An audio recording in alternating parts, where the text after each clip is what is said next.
Olá pessoal, tudo bem? Eu sou Daniel Lopes, esse é o canal Desvendando o Original, onde a gente estuda na terça-feira grego e hebraico e na quinta-feira nós estudamos final dos tempos, novas tecnologias e coisas afins, tá bom? Como hoje é quinta-feira, hoje a gente traz um estudo sobre o final dos tempos. Eu queria falar para vocês quando que Jesus vai voltar, tá bom? Aí você fala assim, Daniel, você vai vir com heresia para cima de mim, Daniel? Porque a Bíblia diz, através da boca do próprio Cristo, que ninguém na terra sabe o dia, a hora, mas apenas o Pai que está nos céus. E nós sabemos que muitos grupos acabaram criando grandes heresias, tentando marcar datas para a volta de Cristo. Não só criando grandes heresias, mas também passando muita vergonha diante dos seus públicos, tá? Para citar os mormons, por exemplo, e os testemunhos de Jeová, entre outros, tá? Os testemunhos de Jeová, por exemplo, e é o fundador, o Charles Taze Russell, que fundou os Testemunhos de Jeová em Pittsburgh, na Pensilvânia. O Charles Taze Russell dizia que em 1914 Jesus iria voltar e implantar no planeta Terra um reino de paz e de glória e de tranquilidade. Só que aí o que aconteceu em 1914? Em vez de ter um reino de paz, foi instaurada a Primeira Guerra Mundial. Aí perguntaram para ele, mas Charles Russell, como é que você diz que Jesus ia vir nesse ano e trazer um reino de paz e começou uma guerra? Aí ele falou, não, Jesus veio. Vocês não perceberam? Eles falaram, não percebemos não, porque está uma guerra terrível aqui. Aí ele falou, é porque ele veio num plano espiritual. Ele vai vir implantar esse reino de paz num plano físico, material daqui a um tempo. Aí a galera falou, rapaz, sei não, acho que você tá me enrolando, hein? Então, galera, hoje eu quero falar para vocês, não a data específica que Jesus vem, porque eu não sou idiota a esse ponto, mas eu quero mostrar para vocês em que cenário Jesus vai voltar, tá? E eu vou falar sobre um ponto que eu acho um ponto-chave para nós entendermos não exatamente quando Jesus vai voltar, ou a partir de que momento nós já podemos ficar preparados que ele vai poder rasgar os céus a qualquer momento, tá? Então, galera, algumas coisas precisavam acontecer ou precisam ainda, algumas já aconteceram, outras ainda estão pendentes para acontecer. Mas, por exemplo, o que precisava acontecer e já aconteceu para nós sabermos que está se aproximando a época do retorno de Cristo é o retorno dos judeus para a sua terra natal, a Jerusalém. Até 1948, isso era uma hipótese extremamente remota. Quem iria imaginar que haveria um novo Estado judaico exatamente onde houve 2000 anos atrás, com quase que as mesmas fronteiras geográficas? Era impensável antes de 1948, só que aquela maluquice toda da Segunda Guerra Mundial, o Holocausto, aquela perseguição horrorosa que o Hitler fez contra os judeus, isso deu aos judeus um argumento para exigir, não exigir, mas demandar da ONU um Estado que fosse só seu, tá? Porque os muçulmanos, por exemplo, eles têm 22 nações ao redor do mundo e os judeus não têm nenhuma, tá? E a gente sabe que o Estado de Israel de hoje ele é menor do que o menor estado do Brasil, que é Sergipe. Então é um país bem pequeno. Não é o menor país do mundo, mas é um país pequeno. E esse país que houve como um Estado, né, antigo, não nas formas atuais como um Estado moderno, mas houve ali essa nação de Israel que foi espalhada e dilacerada pela aquilo que em hebraico se chama, em grego é diáspora, né, que é dispersão, mas em hebraico é galut. E eu não sabia, não sei se você tem essa noção, que o nome Golias em hebraico é Goliath. O Golias, a palavra Golias dá origem a galut, que é espalhar, né, dispersar. Então, Golias ele veio para espalhar os falsos soldados e falsos reis e falsos líderes e deixar a visão de todos o único que era verdadeiro líder ali ungido por Deus, que era Davi, tá bom? Fica essa reflexão aí para você. Aí, além disso, pessoal, o Estado de Israel precisava ser reconstruído.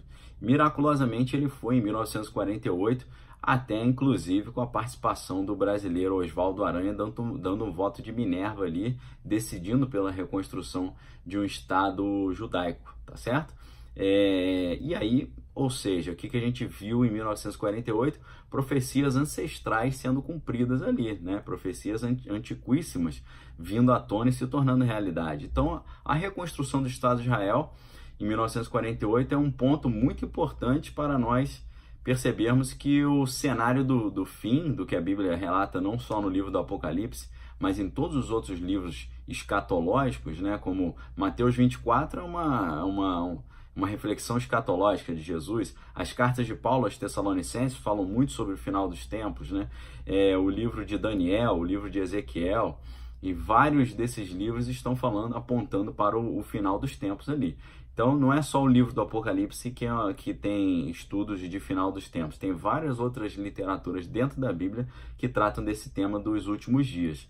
Então, pessoal, quando o Estado de Israel foi reconstruído, ficou configurado assim um grande passo para a construção desse cenário do final dos tempos. E aí eu quero dizer para vocês agora o que falta e o que para mim é o grande sinal para nós percebermos que o tempo vai estar muito próximo. O que precisa? O que a gente vê naquele cenário? O livro do Apocalipse, ele explica que o anticristo, esse falso Cristo, esse falso Salvador, e pensem, se ele é um falso Cristo, ele é um falso Messias, ele é um falso Salvador. Então ele vai ter que salvar alguém de alguma coisa, tá? E ele vai ter renome, apoio e legitimidade quando ele salvar algum povo importante de algum problema. Muito provavelmente, eu creio que além de salvar os judeus de algum problema e ajudar a implementar paz em Israel, o anticristo vai salvar a humanidade. Ele será não o salvador da pátria israelense, ele será o salvador do planeta Terra. E é por isso que todas as nações da Terra o honrarão como um representante da humanidade perante todas as outras nações, tá? Será o representante dos humanos, tá? E é por isso que eu associo, você não precisa nem um pouco acreditar nisso, nem concordar comigo, mas eu associo o advento do anticristo e a sua legitimidade como líder político mundial a alguma situação de um problema global, seja ele o aquecimento global, uma guerra, uma terceira guerra mundial, ou talvez uma falsa invasão alienígena por meio daqueles artifícios todos que nós conhecemos, como o projeto Blue Beam, o HAARP, os hologramas e por aí vai, tá bom?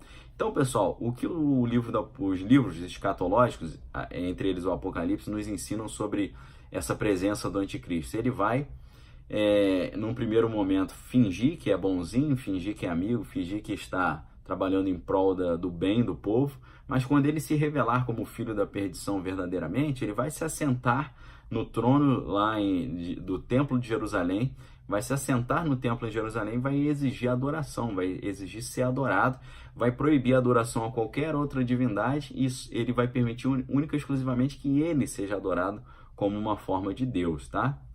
Só que aí tem um detalhe aí nessa minha fala. Ele vai se assentar onde? No Templo de Jerusalém. Existe algum templo em Jerusalém hoje? Não, não existe algum templo porque no ano 70 o templo foi destruído, foi derrubado, foi completamente detonado. E aí o que acontece? No lugar, durante esse período, foi construída uma grande mesquita ali no monte onde era o templo, no monte do templo. Então, o que significa isso? Significa que aquela mesquita que está lá, ela vai ter que ser retirada dali para que o templo seja colocado.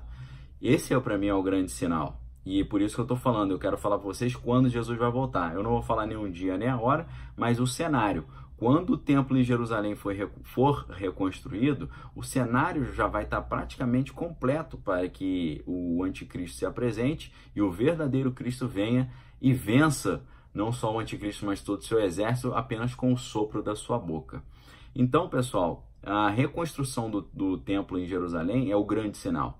É algo que vai mostrar para toda a humanidade que o tempo do fim realmente aproximou muito. O primeiro grande sinal foi a reconstrução do Estado de Israel. O segundo grande sinal, a reconstrução do templo. Vocês sabem, vocês que estudam escatologia sabem que já existe o Temple Institute, né? O Instituto do Templo, que já tem toda a parafernália necessária para reconstruir o templo, todos os objetos sagrados, está tudo pronto. É só retirar a mesquita de lá e implementar a obra de reconstrução que dura pouco tempo, tá? Nesse momento, você pode saber que o relógio do final dos tempos vai andar e talvez, quem sabe, a última semana das 70 semanas de Daniel, que só 69 foram cumpridas, ainda falta uma, talvez a última semana comece a contar. Última semana, não de 7 dias, mas de 7 anos, tá certo? Então, os 7 últimos anos antes do segundo advento de Cristo aí pode começar quando o Templo de Jerusalém foi reconstruído. Esse é um grande sinal para a gente tomar conta. Ah, Daniel, quer dizer então que enquanto não tiver templo lá eu posso ficar tranquilo que Jesus não vai voltar?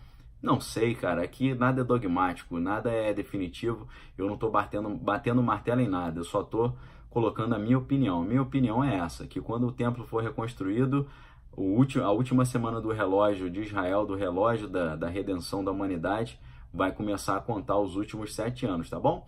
Então é isso, galera. O que você achou desse estudo?